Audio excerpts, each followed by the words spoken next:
Hallo und herzlich willkommen aus meinem Keller. Ich bin Bobby.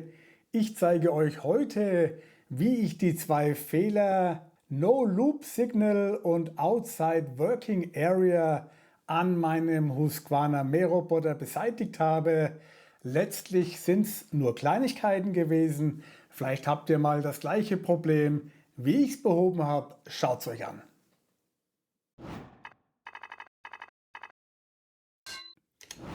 Ja, was war passiert?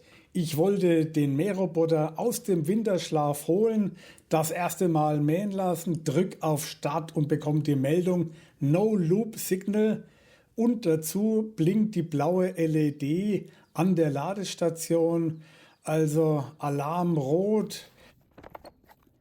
Ich musste dem Ganzen auf den Grund gehen, erstmal das Gehäuse außenrum wegbauen, um eben von der Rückseite her dann auf die angeschlossenen Kabel zu kommen.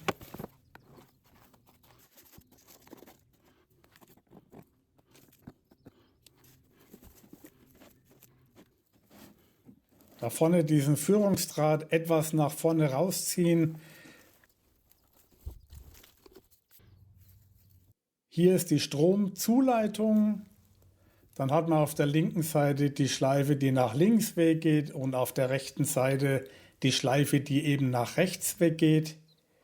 Ich habe dann mit einem Multimeter mal den Durchgang gemessen und jetzt bitte Obacht geben, nicht so messen, wie ich es jetzt hier zeige, mit angeschlossenen Schleifenkontakten. Das verfälscht das Ergebnis, weil die interne Elektronik natürlich dann auch hier mit eine Rolle spielt. Also mindestens mal einen Anschlussdraht wegmachen und dann prüfen. Jetzt hört man schon, hier piept also nichts mehr. Also kein Durchgang von der linken Schleife zur rechten Schleife. Die Fehlerursache war bald gefunden. Das Kabel hier, man sieht schon, etwas wackelig das Ganze. Hat wohl irgendeine Maus oder was auch immer das Ganze durchgenagt, durchgebissen. Und Leute, macht nicht das, was ich hier versucht habe, die Klemme hier wegzumachen, aufzumachen. Nehmt eine neue, kostet ein paar Euro. Ich habe es euch unten in die Videobeschreibung mit verlinkt. Ist effektiv, ist schnell, ist auch vor allen Dingen wieder abgedichtet. Dann nochmal kurze Kontrollmessung. Jetzt funktioniert's. Perfekt.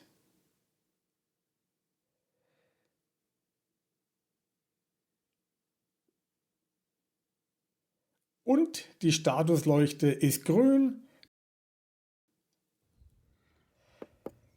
Wenn ihr trotzdem mal dann diese Meldung bekommen sollte, Outside Working Area, dann liegt es wahrscheinlich, so war es bei mir zumindest, dass die zwei Schleifenkontakte links und rechts ganz einfach vertauscht waren. Es ist also tatsächlich wichtig, was links und was eben auch rechts ist. Also einmal umstecken, dann die Fehlermeldung kurz mit OK bestätigen, nochmal auf Start drücken, die Meldung kommt nicht mehr, man soll die Klappe schließen und schon fährt der Mähroboter wieder los. Kleine Ursache, große Wirkung.